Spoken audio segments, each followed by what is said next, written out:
Now please make a note of this then. A good plan is like a road map. It shows the final destination, and usually it shows the best way to get there. Words of Stanley Jerd, very important. A plan doesn't just show you where you want to go. It also shows you usually the best way to get there. It is important for you to be able to change a plan than to not have a plan. Plans may change, but purposes are permanent. Your purpose is your destination. Your plan is the route to get there. If you wanted to go to the airport in your country right now, in your city, there are many roads to get there. I went to the airport yesterday to take my colleague, Dr. Morgan, and his wife to the airport. And when I got to an area, there was an obstruction. They call it a detour. The detour did not cancel my trip. I simply had to go another way to get to the same destination. Life is that way. When you meet an obstruction, don't turn back. And that obstruction may be many things, like getting pregnant because you made a bad decision out of wedlock. Don't kill the baby. Keep the baby and go another route. If your house burns down, that's a detour. Rent an apartment and call an architect. Don't commit suicide because your house burned down. Make another alternative plan. You cannot have a plan B if there is no plan A. And you can't have no plan A if you have no plan at all. So it's critical for you to understand that planning protects your life even from depression, from obstructions. Proverbs is a powerful book when you want to read about planning. Chapter 20, verse 18. Write it down, please. It said, make plans by seeking advice. If you wage war, obtain guidance first. Make plans by what? Seeking advice. If you want to know who I am in your life right now at this moment, I am your advisor.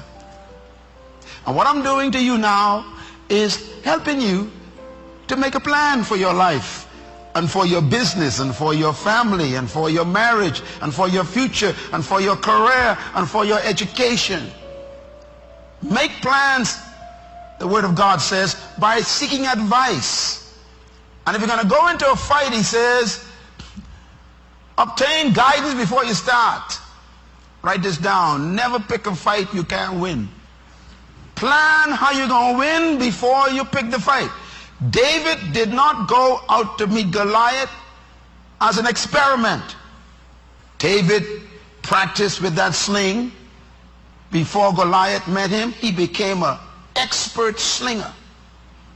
So he walked out with confidence because he knew he's going to win this. Do you know how he knew?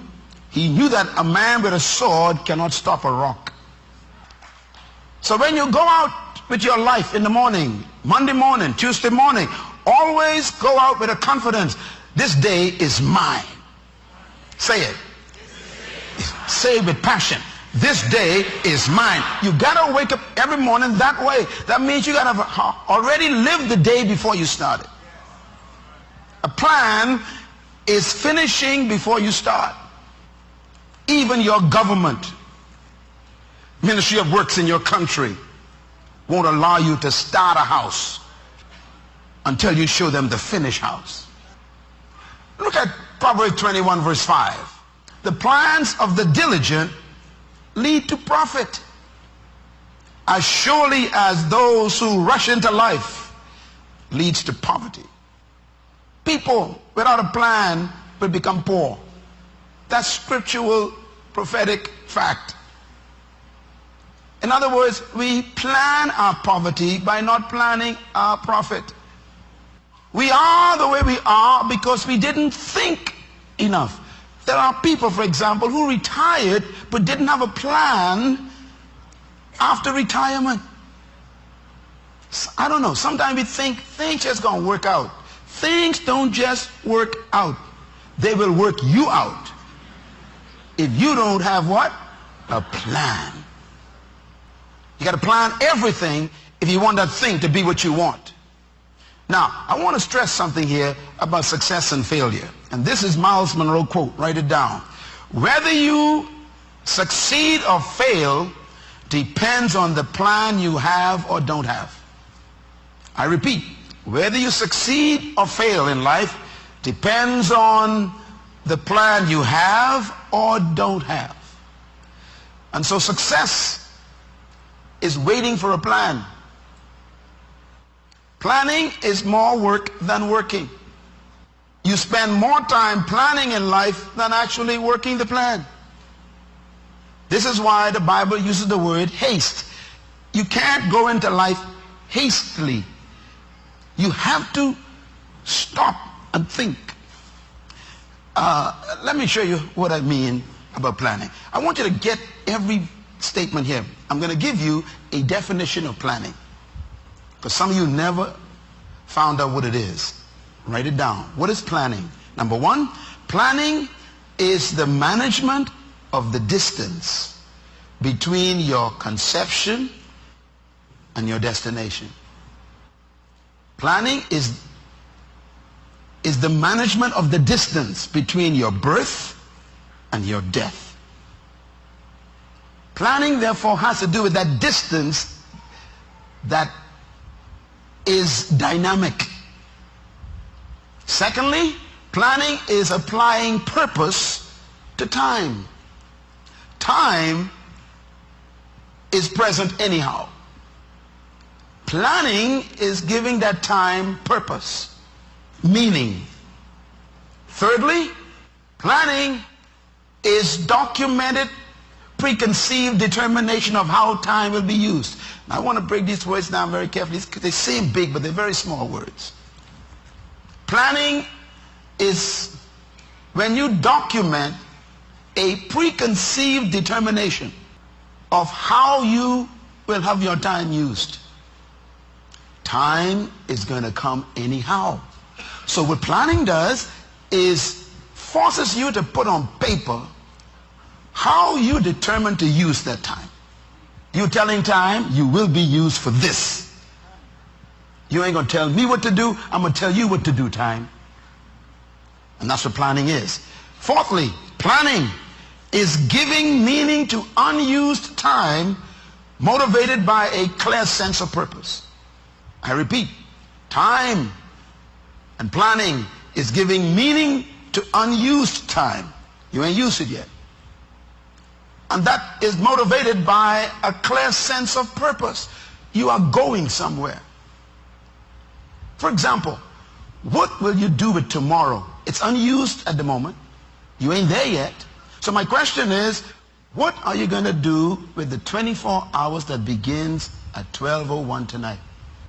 Have you determined what that 24 hours will do connected to your life's purpose? Every day, this is Myles Munroe's habit, I always plan at least one thing that takes me toward my eternal destiny. Every day. I have many things to do, but I try to do one thing that moves me toward my assignment in life. Every day, at least one thing. It might be a phone call. It might be an email that I have to write. It might be meeting with someone who has information. In other words, you must have your time determined by your purpose. Number 5, planning is regulation of time. You're regulating the time. Number 6, planning is planning the use of resources. This is very important. Say it with me. Planning is planning the use of resources. Resources means your time, your energy, your talent, your gift, your relationships, your money, your house, your car, your fuel. How are you going to use them? Planning helps you to regulate that. Some of you have been driving your cars to places that ain't giving you no money. You spend the whole day driving around to meet people who can't help you. You're misusing fuel. Think about it. The wear on your car tire is taking you to places, to people who are taking from you, not giving to you. That's abuse of resources because you didn't plan. If you had a plan, then every time you jump in your car, there's a purpose for the ride. There are people who drop in on you. Tell them drop right back out. Let me tell you something, friends. People call me, are you busy? I say yes. Sometime I know it is. I say, okay, you got 2 minutes. Why? I ain't got a lot of time for you. I know you. 2 minutes. Say what you got to say. It can take more than 2 minutes, then you better see somebody else. Thank you. If you don't control your time, other people will. So planning is planning the use of your resources. And number 7, big time, write it down. Planning is taking control of your future. The next 12 months, who's going to control them in your life? The only way to answer that question is with a plan. Hi, thank you so much for watching. Please remember you can support our work on our Patreon page and you get access to exclusive content and full videos. And please hit that subscribe button if you haven't done so and click the notification bell to be the first to receive newer content. Please don't forget to like and share this video with your friends to be a blessing to them.